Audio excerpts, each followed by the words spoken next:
So after a lot of careful erasing, I've cut around my foreground.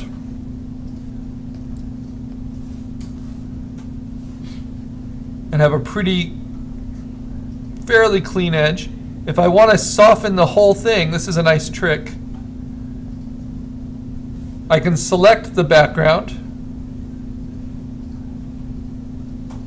with the magic wand, select all this empty space, then go up to Refine Edge. It will open a menu for me, and I can choose to shift the edge a little bit, kind of give it a slight softened halo if I need to soften it more. So you can see how that edge is selected. It's going to cut it in a little bit and fade it. I don't want it to go quite that much, so let's back it off a bit.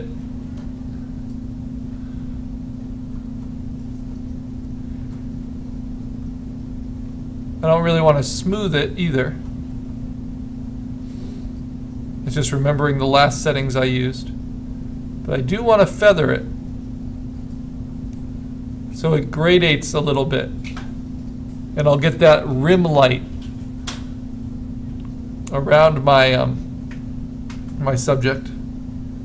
So let's try that. Say OK, and now hit delete. And it's subtle, but do you see what it did? Let me show you with the history.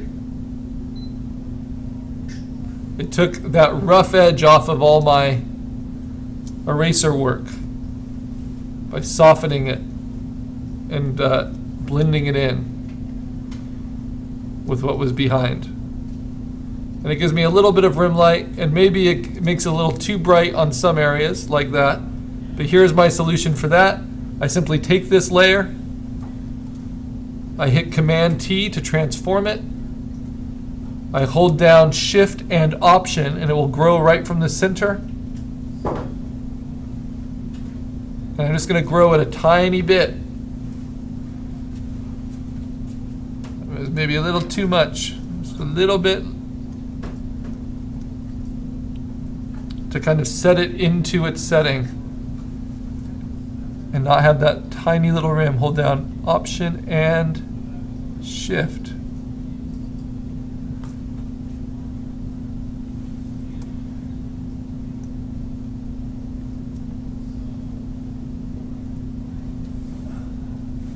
And then kind of nudge it into place where it feels right.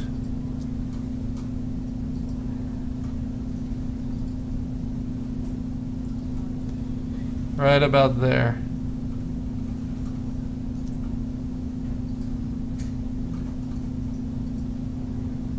Oh, I forgot to erase out in between his legs.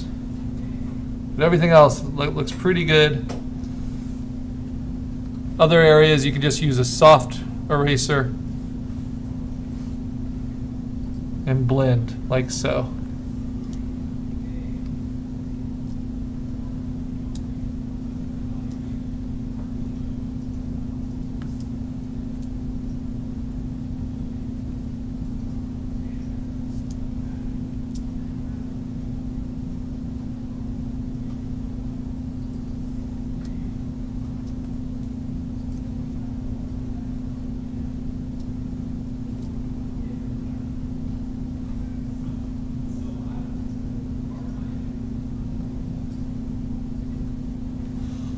Okay.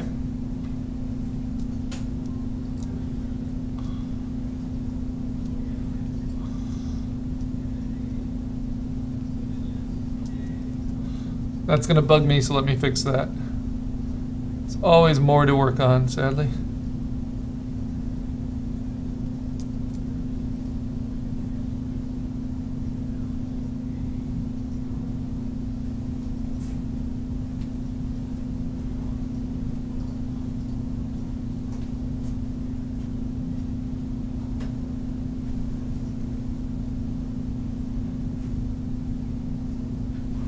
And now we get to spot correct.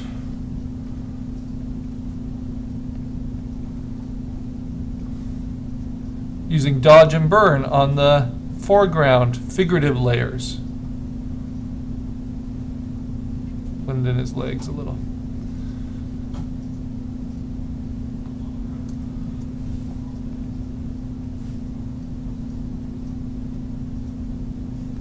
So a little bit of that rim lighting.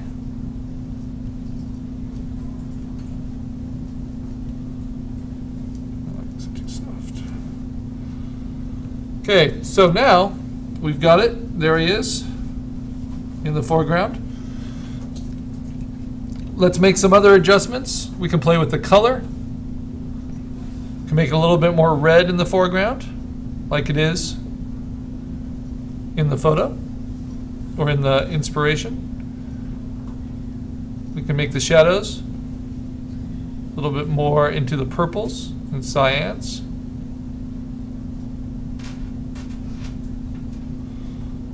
We can make the highlights a little bit more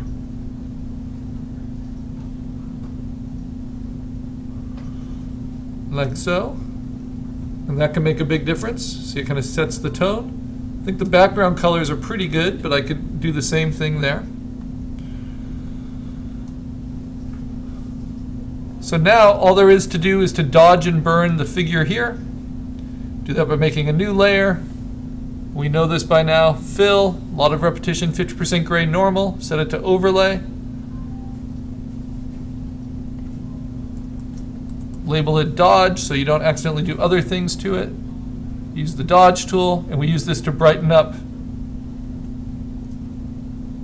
the midtones of just our foreground. So his hair is quite bright. So I can bring out the midtones in his hair.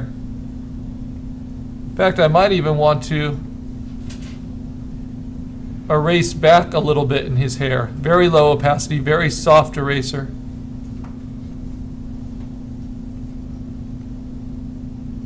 To get some of that back from my original exposure. You see all that, those golden locks?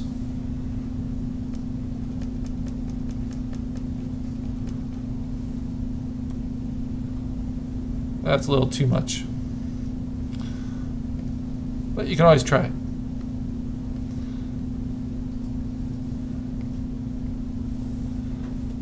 I can even dodge the shadow a bit because it gets a little deep in his haircut here. These shadows get a little too dark.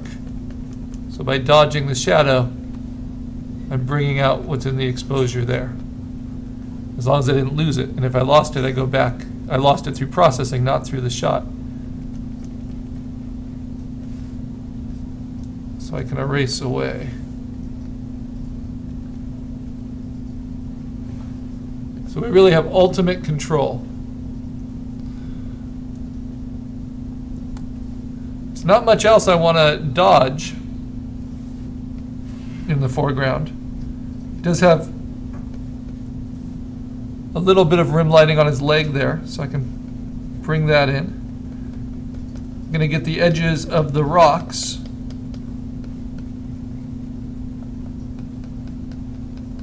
Because there's definitely more of that.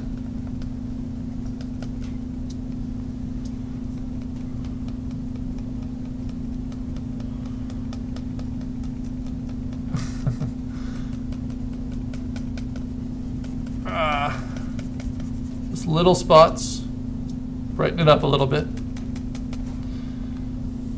I can get a similar effect by erasing away gently and letting that exposure, which wasn't so darkened in levels, come through.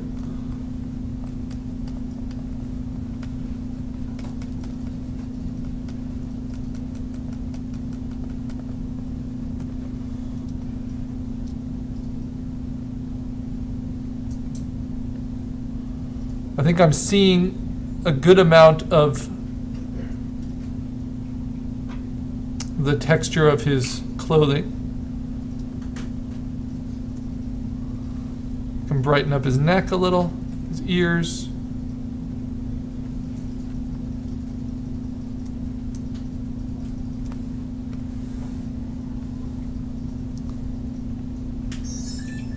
That's about all I need.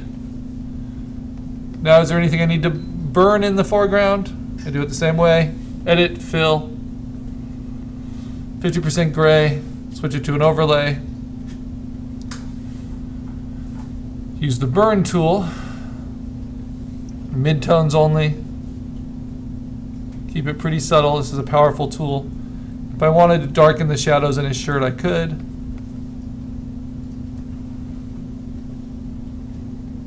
Hit some of the highlights in his hair. And maybe bring out some of the dramatic shadows in these rocks. So spot treating them, since all of that's very dark and in shadow. Can make that look more dramatic this way.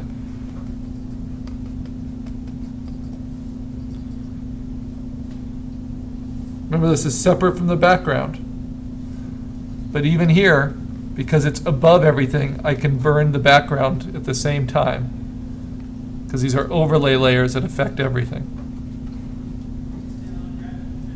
And as I work everything, I can kind of work it all together now until I get to my finished result.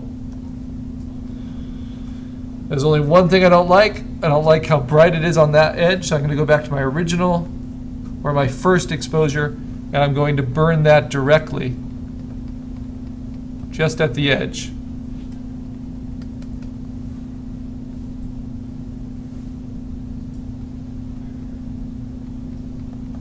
So remember, the burn tool doesn't have to be used on overlay layers. It can be used directly on exposures too.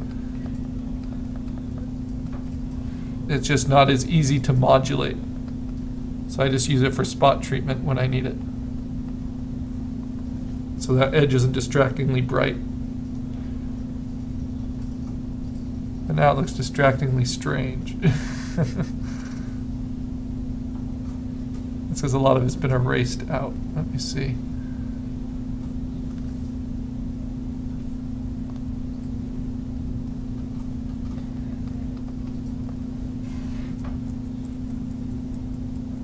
Yeah, we tend to overwork things sometimes, and that doesn't help us.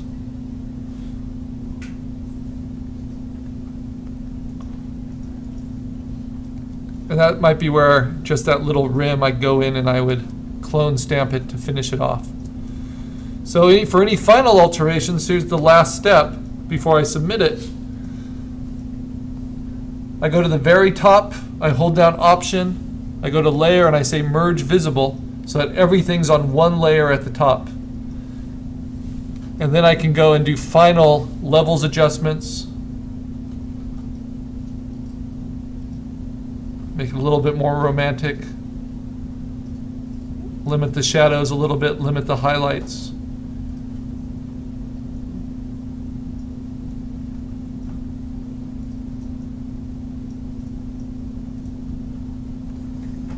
Put it about there.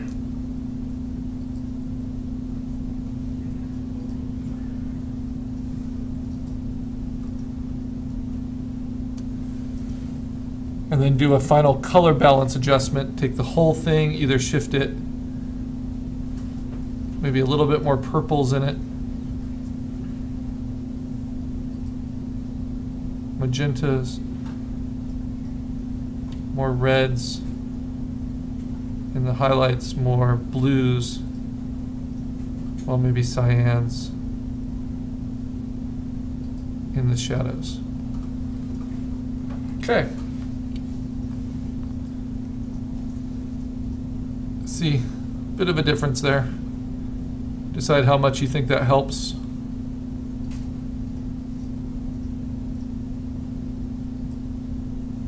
I somehow moved it at some point, so I'm going to move it back to there before I moved it. Okay, so now I save it.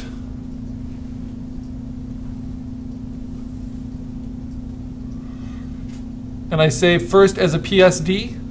I call it Carl Fry Assignment 3, and then I'm going to save it as a JPEG and upload it to PhotoBucket. I need to upload 3 things. I need to upload the photo I was inspired by, my sketch, my finished processed image, and